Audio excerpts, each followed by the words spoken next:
Finally, after so many long years, us PC players are finally getting a title from Bungie.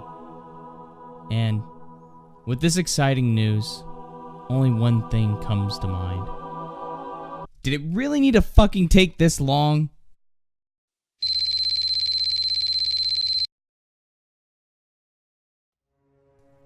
So, I played the original Destiny, but admittedly, I will say that I haven't played that much of it.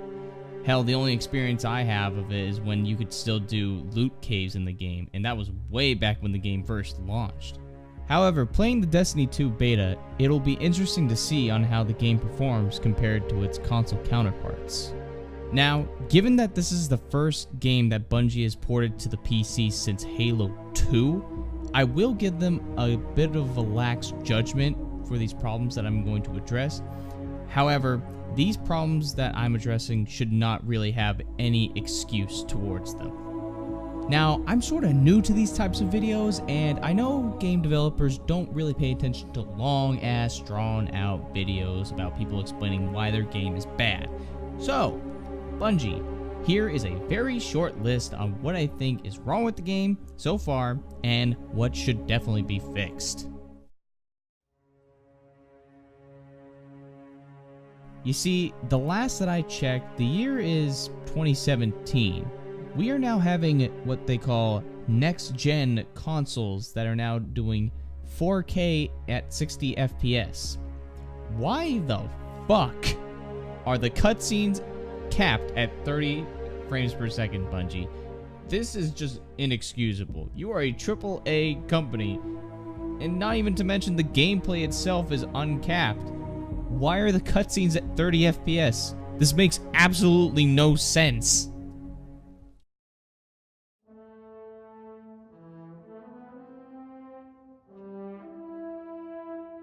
I do thoroughly enjoy Destiny 2's take on its Search and Destroy game mode.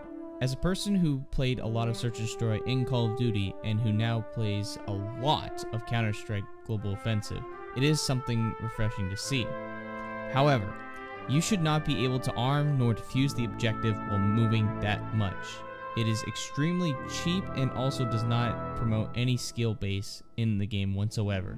And it completely ruins the game if someone is just bobbing and weaving and all of a sudden defuses the objective while at the same time you're defending the objective and shooting at the person who is arming it, but yet they're just moving back and forth dodging your shots while still arming it. This should not be a thing.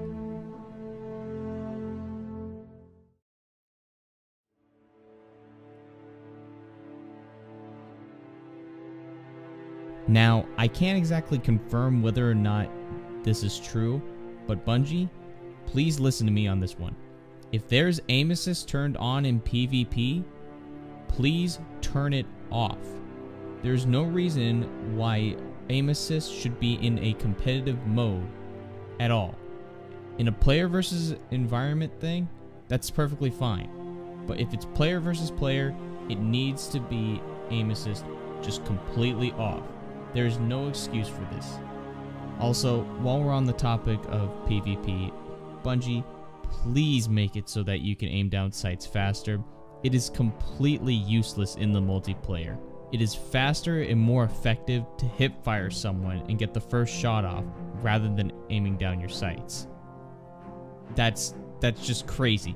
Aiming down your sight should mean that you have a better accuracy towards them and hit the shot first. Now for some miscellaneous items. For at least the beta, loading into strikes sometimes got me just plainly disconnected with people in my fire team. I do not know what the cause of this is, but hopefully you guys have seen it.